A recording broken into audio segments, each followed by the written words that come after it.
Hi Aries and Aries Rising. Here is your horoscope for 2025. I'm Astrologer Joseph Anthony. Now this is going to be an overview for anyone that has a rising sign in Aries or has a sun sign in Aries. This is a general sun sign reading using Western astrology, using the tropical whole house system. Now, I'm not going to dive into the charts in this presentation, but I'm going to give you a really good overview of what you could expect in 2025. This is a huge year for many of you, okay? Because there are going to be two planets that are going to switch signs and go into your sign. So once again, if you're a sun sign Aries or a rising sign Aries, this pertains to you. So we're going to look at some key dates that are going to affect you, how this year is really going to shape up for many of you. And there'll be an extended reading of this in my Inner Circle community. There'll be a link down below if you want to join. This is a free 7-day trial there, so check it out. So let's dive in and take a look at what 2025 looks like for many of you, okay? So first off, we have to start off with, obviously, your ruler is Mars, and Mars is going to be in retrograde as we begin the year. As you can see here, it went retrograde on the 6th and will continue to do so all the way through February 24th, 2025. It started off in Leo and is going to backtrack into Cancer. So what does this mean? This means that it's going to be a slow start for many of you. This year, there's so many dynamic changes that are going to occur, but it's like you're easing into the new year. And that's a good idea because there's going to be so much energy coming in the second part of the year that you might not be able to sit still. That's the kind of year that many of you are going to have. There's going to be too much information overloading your minds. Many of you may decide to move this year or buy property or land because of Jupiter. And you'll see what I'm talking about in a minute. But with this Mars retrograde, it's going to go into Cancer. Now, Mars in Cancer is not the greatest position. Mars is, as you know, a fiery get-up-and-go sign.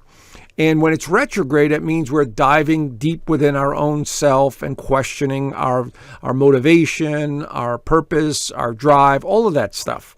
So for the first 2 months of 2025, you're going to feel like, what the hell is going on? Why can't I move forward? Everything from the past keeps resurfacing. And it's just the universe's way of slowing you down enough to show you what you should appreciate, especially in the sign of Cancer. This is about your home life, your foundation, where you've been, how you got to this point in your life right now. Okay, so it's asking you to value these things in your life. So the first 2 months of the year, that's the main focus. So take it as a good thing. Now, I don't see things as good and bad. I see them as experiences and then, choices to be made from that. So this is going to pertain to you in a big way. So, let's continue. I'm going to go throughout the year and show you what I'm talking about here. All right, so here's the big news, guys. Because we have 4 planets, the outer planets are going to be switching signs. Now, this is huge because look at this. 2 of these planets are going to be in your sign. Here we have Saturn going into Aries on May the 24th, and on March the 30th, Neptune goes into Aries.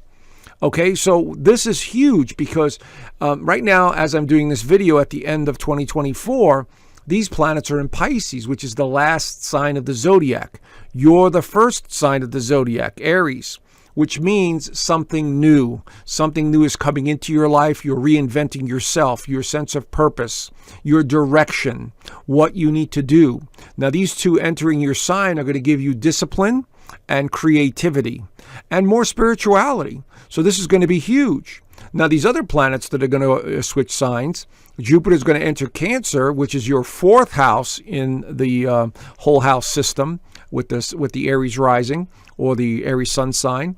And this pertains to family, moving, real estate matters, spending time at home, remodeling. Anything to do with the foundation is going to be highlighted this year. And as you can see here, after June the 9th, that really takes hold. But another planet that's going to really make waves is here in July. July the 7th, Uranus enters Gemini. that is huge and profound for so many, but especially your sign, because it's going to be in your third house of communication. You are going to be thinking outside the box. You are going to want to reinvent yourself this year. Okay? So there's no holding back at this point. So I would say beginning really in April, when the sun is going through your sign, going through May into June and into July, these are going to be the better times for you to make some major life-changing decisions. I would not do it before April, okay? And that's because there's so much chaotic energy coming in the first couple of months of 2025, and you don't want to start anything because it's going to be like stop and go. It's not going to make any sense. It may not work out the way you want, and I'll explain why. First, the first 2 months, Mars is retrograde, but then we have Venus going retrograde as well. But I'll cover that in a second. But here are the key dates that you want to focus on. You might want to take a screenshot of this and keep it, because these are the most significant dates around these periods of time where significant events will begin to occur for you. Okay? Now, unfortunately, as I was saying, Venus goes retrograde in your sign as well on March the 1st. And then at the end of the month, we have Neptune entering Aries. This is not up until April, right there. April is when the year officially starts for you, I believe, because of the energy that's shifting. Mars comes out of retrograde in February, but then Venus goes into retrograde, and then we have, at the end of the month, Neptune entering Aries. But April is the time where you should start making serious plans for change in your life, which involves reinventing yourself physically, emotionally, psychologically, possibly moving or buying a home or land or whatever you're into. These are going to be the times. So the first 4 months of the year, I would do preparation. I would do cleanup work. I would do review processes. I would have ideas and start looking at them as viable possibilities. Because April, you get unleashed because the sun is going through your sign. But there's also eclipses this year, which we'll cover a little later, that are going to be very significant for many of you. Okay? But as you can see here, April 21st, Saturn conjuncts the North Node. You are destined to change in some way right there, just with that one alignment. And you could see the date that I'm seeing here. Now, we do have a couple of tricky times, but still not that bad. May 18th, Jupiter will square the nodes, the north and the south nodes, which means you may have to make a decision at this time. And then we have on the 24th, Saturn enters Aries. Now you're feeling more disciplined, and you need to move forward, and you need to make decisions. Here's the Jupiter entering Cancer. Then we have another square between Jupiter and Saturn, which again will force you to make decisions. On the 18th, we have Jupiter squaring Neptune, because both of these are going to be in Aries. Okay, so it's like you're in a new environment, a new position, a new situation that you're having to adjust to. But that'll be okay, because July the 7th, your thinking is outside the box. You become more of a futuristic thinker. Okay, so but everything really starts for many of you in April. But there is actually some good news here as well. Let me show you some of these other slides. That the second half of 2025 looks really good. Okay, in August, it looks really good. Saturn makes it a very favorable alignment to Uranus. So you're thinking outside the box. You're being very creative and playful, and you have this new resilience about you. Okay, and this goes for the entire month of August. Uranus sextiles Neptune as well. You're in a very creative mode and mindset at this point. September, Jupiter will trine the North Node. You feel like you're destined to do something. You're destined to go in a new direction. You're destined to change something about your current situation. November, again, seems really good. Uranus sextiles Neptune as well. So you're either off on an adventure, or you're traveling or exploring, or you're doing something a lot more exciting and fun by the time 2025 wraps up. Okay, so there is really good news this year, because two of the major planets are going to shift into your sign, which will motivate you. And then towards the end of the year, like I said, after I would say July, the middle of July into the rest of the year, looks pretty good. All right, so I would suggest planning and adjusting accordingly as these planets unleash your creativity.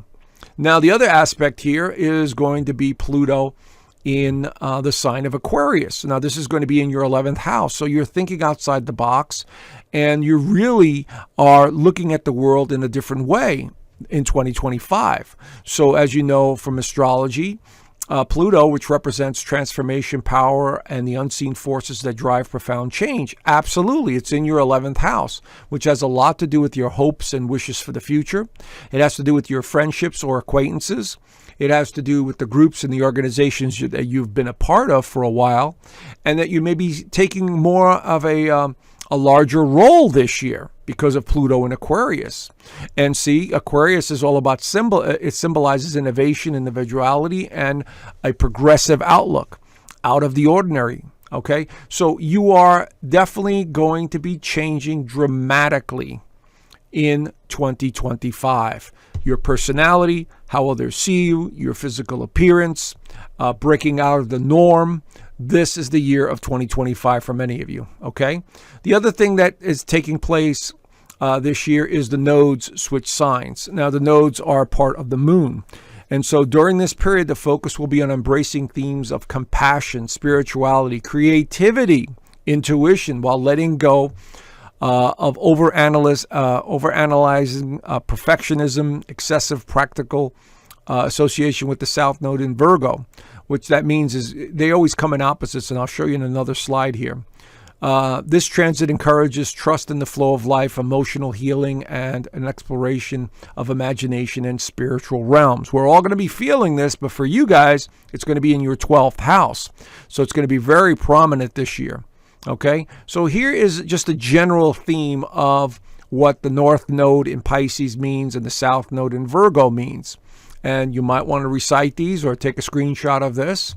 So the South Node represents the past. So the theme here is I must release judgment towards self and others and a false sense of control, nitpicking, and micromanaging, while at the same time embracing the North Node in Pisces. I must embrace empathy, compassion, spirituality, faith in something greater than myself. As I've been saying in all my videos, friends, and what I've learned over the years to understand is that we are spiritual beings in these physical containers having human experiences, okay? And that, we must realize we are connected to some sort of energy field or source, whatever name you want to give it. So this is going to be a year where we're emphasizing a lot of that because of the North Node and the South Node. So let me get back to March, why March is also very tricky here. Because look, March the 2nd through April the 12th, we have Venus going retrograde. Now, Venus represents partnerships and relationships. And when it goes retrograde, once again, we're going backwards, or we're going within, or we're reviewing something having to do with these areas. And this is why I said the best time of the year is going to be for many of you after this April the 12th. Because now you're just like, I need to change my life in some way, in some dramatic way, in a big way, because I could sense something coming. And that's what this is going to do for many of you. By this time, Mars is out of retrograde, but Venus goes into retrograde. Okay, so it's going to affect you. It'll start off in Aries, and I think it backtracks into Taurus. So Taurus and Libra also will be affected by this.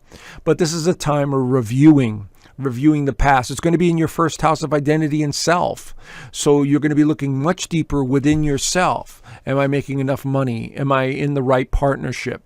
And this is all going to be through March and April. Okay, but the second half of April looks much better for many of you. Okay, now let's jump into the eclipses and why they're important this year. The eclipses are sort of doorways that open and close. A lunar eclipse is a doorway that closes, or a realization of some kind. And then the solar eclipses are doorways that open. Now you could see here in March we have a lunar eclipse. It's going to be in Virgo, which has a lot to do with your 6th house of health, service, work. And so there's something about that area that is going to take a primary focus for many of you in the March time frame. Okay, but 2 weeks later, there is a wonderful solar eclipse in Aries, your sign. So once again, what have I been saying? You're going to be reinventing yourself once again, just like in 2024. 2024, we did have an Aries solar eclipse. That was April 8th of 2024. You began to reinvent yourself. And now this year, because we're in a 9-year numerology-wise, things are coming to an end so you could reinvent yourself. In other words, bring forth, with these two eclipses that are occurring in your sign, a new way of looking at the world, a new way of people looking at you, the way you present yourself, physically, emotionally, psychologically. This is all coming into being this year. Okay, so this is going to be a very important year for so many of you. And the lunar eclipse on the 7th is about endings and completions. It's a spiritual energy that's coming in. And then the second eclipse, which is a solar eclipse, a new opportunity in that 6th house of health and service. So big changes in these areas. So once again, as we're looking at the major trends, okay, March. You see April 21st. I want you to mark April 21st as a big turning point in your life and the biggest turning point in 2025 for so many of you. Okay, so as you can see here, we have some very interesting alignments occurring at the first 4 months of the year, and you're destined to change in some way or bring up the past and resolve issues before you go into the second half of the year, which looks a lot more favorable. Now, when we enter into May, after April, things start to improve even more because Saturn will enter your sign. So we had Neptune in your sign, and now we have Saturn in your sign right there. So these two powerhouses are really going to have you reinventing yourself by May. So you have to basically understand these waves of energy that keep coming in and offering us opportunities to change something about our lives, or to have a different experience. All right. So this is going to be very profound for many of you. Now here we have June the 9th through June the 29th of 2026, all about that 4th house. Home, feeling, foundation, real estate matters, doing anything with the land or getting out on the land, spending more time by the water. These things are all going to be a top priority for many of you going into June. Okay, especially if we go into the summer months in the Northern Hemisphere. So this is going to be a big help. And Jupiter works very well in Cancer. So, there's usually an element of luck that is involved with Jupiter. So this could be very beneficial for many of you if you're thinking about moving or starting a family or doing anything with the foundation. Now, July the 7th, tremendous energy coming in. Uranus finally leaves Taurus and now enters Gemini. And that goes all the way through November 7th. November 7th? It starts on November 7th, but it goes all the way through May 22nd, 2033. So you're in a very creative mindset at this point in July. You need to express yourself. You need to write. You need to explore. You need to take short trips. You are in a different mindset at this point. So take advantage of the energy. Here are the major trends after July. So everything looks good. There's no excuses here. No excuses here to try something new. No excuses here to break out of your routine. No pity parties. This is favorable energy that's coming in. It's saying, I need to try this. I need to go do this. I need to go there. And so that involves anything from, physical change to relationships to, going into a new career or starting your own business. These are favorable alignments. So take advantage of them. Okay. So we're going into September. We see the eclipses. This has a lot to do with work or service of some kind. And so because they're both, one's in Pisces, one's in Virgo, the 12th and the 6th house. So many of you are going to be doing something different by the end or towards the end of 2025 with regards to career. Okay. So there is tremendous amounts of energy coming in this year for many of you. And so you need to take advantage of it. And by the way, I'm going to be doing an extended horoscope. I'll be adding some charts and so on in my inner circle. And so I left a link down below. There's a 7-day trial if you want to check it out. I do the weekly astrology there as well. I teach astrology. We do weekly Zoom calls every Sunday. You could ask me all about your chart and what's going on. I do that right now for my clients. They send me their chart ahead of time, and then we get on the Zoom call. But I will be doing an extended version of this 2025 astrology overview in my community. So please check it out when you have a chance. I think you'll really appreciate it. Anyway, Aries and Aries rising, have a fantastic new year, and I look forward to talking to you in the coming year ahead. All right, bye for now.